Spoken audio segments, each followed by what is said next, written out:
Megérkeztünk a Hankóczi utca egyik különleges villájához, a 3/A szám alatt található Balla villához, melyet 1932-ben építettek a korszak egyik legizgalmasabb építésze, Molnár Farkas tervei alapján.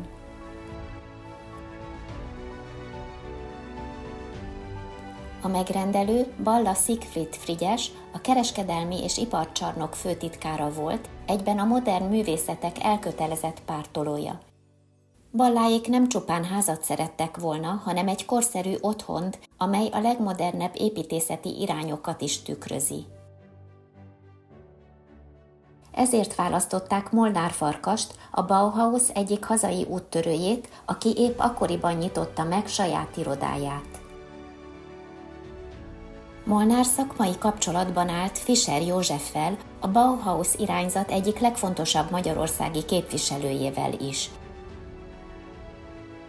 A villa építésének évében közösen rendezték meg az Új építés című kiállítást, amely a kortárs építészet törekvéseit mutatta be a modern építészet nemzetközi kongresszusa keretében.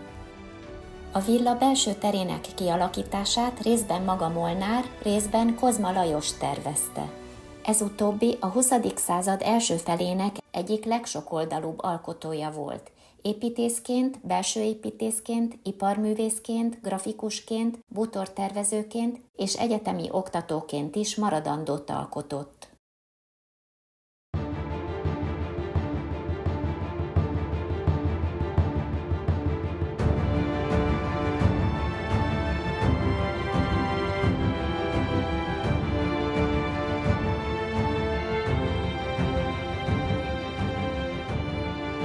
Törökvészen ebben az időben egyre többen kerestek menedéket a belváros nyüzsgéséből fel a hegyre.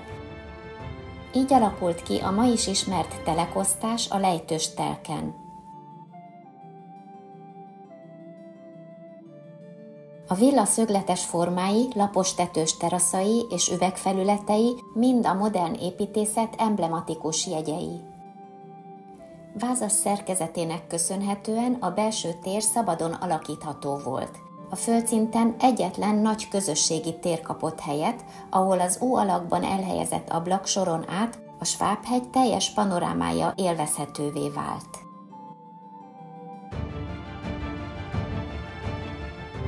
Az emeleti hálók saját tetőteraszos kapcsolatot kaptak, míg az alagsorban szolgálati lakásokat és háztartási helyiségeket alakítottak ki.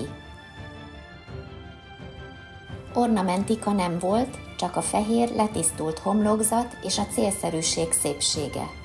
Az épület ugyan átalakításokon is átesett, garázsal bővítették, a teraszt beépítették, és nyomot hagyott rajta a háború is, mégis máig őrzi Molnár avantgárd szemléletét.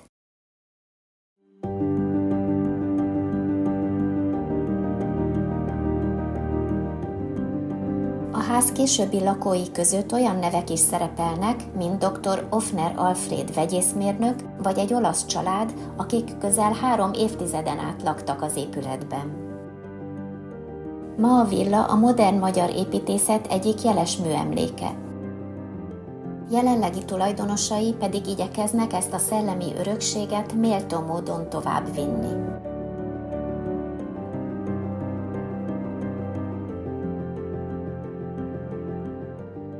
A következő 2 állomás az Árvácska utca 4 és az Aranka utca 10. A kommentben megtalálod a kapcsolódó videót és az útvonal linkjét is.